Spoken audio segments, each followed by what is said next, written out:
मैं सौ उज्ज्वला शीतल कुमार शाह, श्री ज्ञान संस्कार वाटिका चिंचवड़गांव।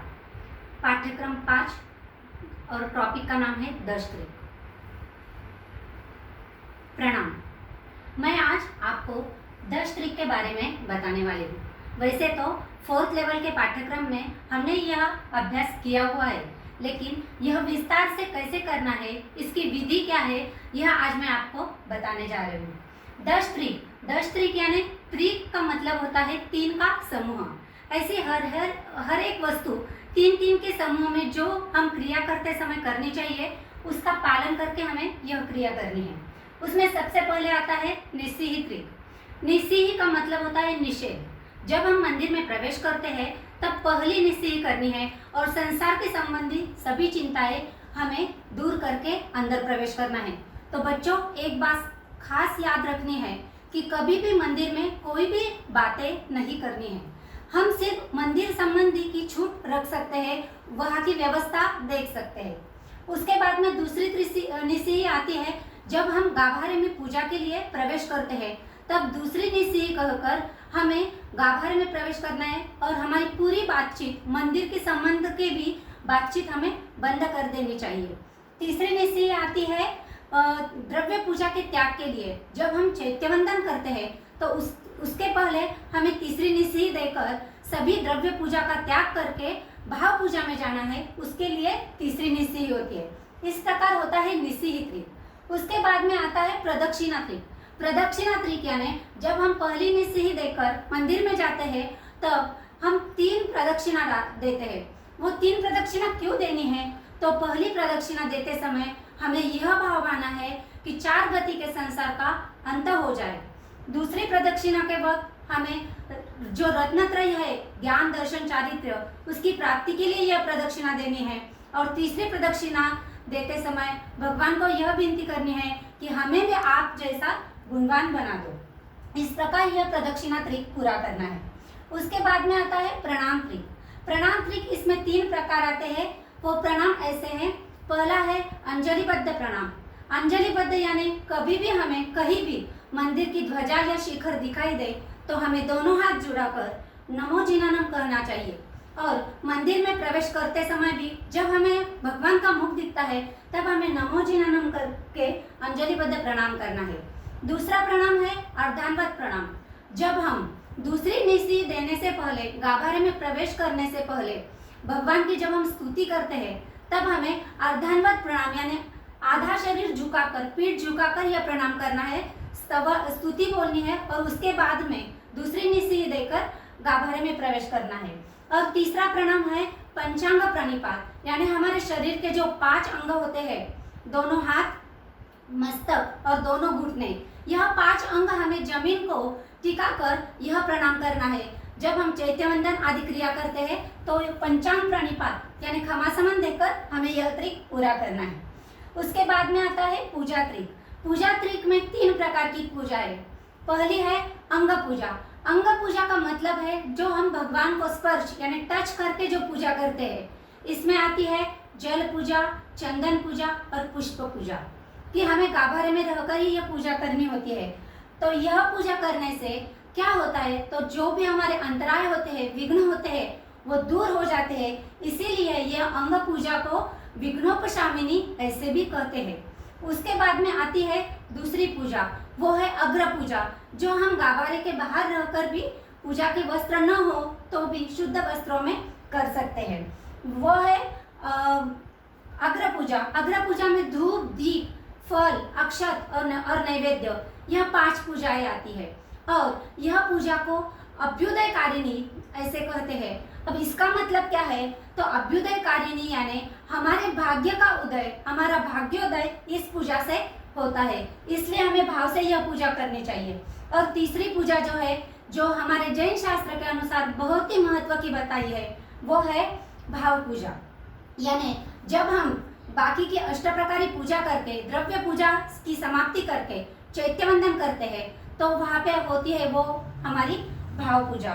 यह शुद्ध भाव से करने से हमें मोक्ष भी मिलता है, इसीलिए यह पूजा को निवृत्तकारिणी ऐसे भी कहा जाता है। इसके बाद में आता है अवस्था त्रिक। अवस्था त्रिक, इसमें 3 अवस्थाएं आती है। वो पहली है पिंडस्थ अवस्था, दूसरी पदस्थ अवस्था और तीसरी है रूपातीत अवस्था। अब पिंडस्थ अवस्था में भी तीन भेद है, वो है जन्मावस्था। अब मैं आपको यह तीनों अवस्था का थोड़े से डिटेल में बताना चाहती हूँ। इसमें है जन्म अवस्था। जन्म अवस्था यानी क्या, जब भगवान का जन्म होता है तब इंद्रादिदेव, 64 इंद्रदेव, सौधर्मेंद्र, 56 दीप कुमारी, यह सभी चलायमान होते हैं। सौधर्मेंद्र मेरु पर्वत पर आते हैं और यह सभी प्रभु को अभिषेक करते हैं। तो जब हम भी प्रभु को अभिषेक करते हैं तब यह भावना बनी है कि हमें हमारे जो कर्म लगे हुए हैं वो कर्मों का नाश हो। यह है प्रभु की जन्म अवस्था। उसके बाद में आती है दूसरी है, वो है राज्यावस्था, कि प्रभु के पास इतना ऐश्वर्य है, इतनी संपत्ति है, सत्ता है, तो भी प्रभु को इसके बारे में थोड़ा सा भी अंश मात्र भी राग मोह उत्पन्न नहीं हुआ है। प्रभु के मन में सिर्फ वैराग्य का भाव ही है। और तीसरी जो अवस्था है वो है श्रमण अवस्था। श्रमण अवस्था यानी क्या, कि प्रभु ने दीक्षा अंगीकार करके यह संसार को छोड़कर प्रभु ने घोर उपसर्ग सहन किए, कठोर तप किया और साधना की, ऐसी है यह श्रमण अवस्था। अब यह तीनों अवस्था पिंडस्थ अवस्था में है। पिंडस्थ अवस्था के बाद में आती है पदस्थ अवस्था। पदस्थ अवस्था का मतलब है कि प्रभु को जब केवल ज्ञान प्राप्त होता है तब बाकी के सभी जो देव है, इंद्र वगैरह देव, वो सभी देव देवता क्या करते हैं, प्रभु के लिए समवसरण की रचना करते हैं और वो समवसरण में बैठ के प्रभु देशना देते हैं। और सभी, सिर्फ मनुष्यों को नहीं तो पशु पक्षी तिर्यंच सभी भी, कोई भी पापी भी हो तो भी वो यह देशना सुन के अपना उनसे प्रतिबोध पा लेता है। और यह भगवान की जो देशना है सबको अपनी अपनी भाषा में समझने आती है। ऐसी यह भगवान की देशना होती है। प्रभु अपने 4 कर्मों का क्षय करके केवल ज्ञान पाके यह देशना देते हैं। और इसके बाद में आती है रूपातीत अवस्था। रूपातीत अवस्था यानी जब प्रभु देशना देते हैं तो सबको प्रतिबोधित करते हुए प्रभु अपने जो बाकी के 4 अघाती कर्म है उनका भी नाश करते हैं और प्रभु सिद्ध गति को प्राप्त करते हैं। और जब प्रभु सिद्ध गति को प्राप्त करते हैं तब राग, शोक, भय, द्वेष, दुख, जन्म, मरण, यह सब से वो मुक्त हो जाते हैं और प्रभु को अभी कुछ भी करना बाकी नहीं रहता है।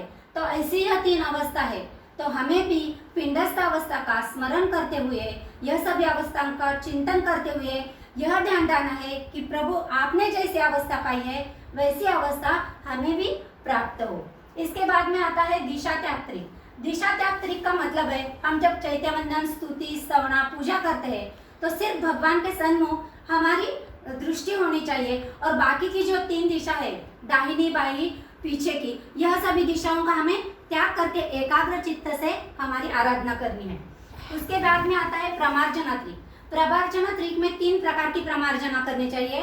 वह प्रमार्जना कैसी करनी चाहिए, तो बहनों को अपने पल्लू से या दुपट्टे से और भाइयों को अपने खेस से, जब हम चैत्यवंदन करने के लिए या कोई भी क्रिया करने के लिए बैठते हैं तब हमें वो भूमि की सबसे पहले प्रमार्जना करनी है, बाद में हमारे दोनों हाथ और पग की प्रमार्जना करनी है और सबसे आखिरी में हमारे मस्तक की। अब यह प्रमार्जना क्यों करनी है, तो जो कोई भी सूक्ष्म जीव जंतु है तो उनकी विराधना हमारे हाथों से न हो, इसलिए हमें यह प्रमार्जना करनी चाहिए। ऐसे ही यह प्रमार्जना थी। इसके बाद में आता है आलम्बन त्रिक। आलम्बन त्रिक यानी जो भी सूत्र हम बोलते हैं इसमें सबसे पहला आता है सूत्रावलंबन। सूत्रालंबन यानी जो सूत्र हम बोलते हैं वो स्पष्ट और शुद्ध होने चाहिए। दूसरा है अर्थालंबन। जब भी हम कोई सूत्र बोलते हैं तो वह सूत्र स्पष्ट तो होना चाहिए, लेकिन साथ में उसके अर्थ का चिंतन अगर हम करें तो वह ज्यादा भावपूर्वक हो जाएगा। इसलिए सूत्र का अर्थ का हमें ध्यान में रखते हुए सूत्र बोलने चाहिए।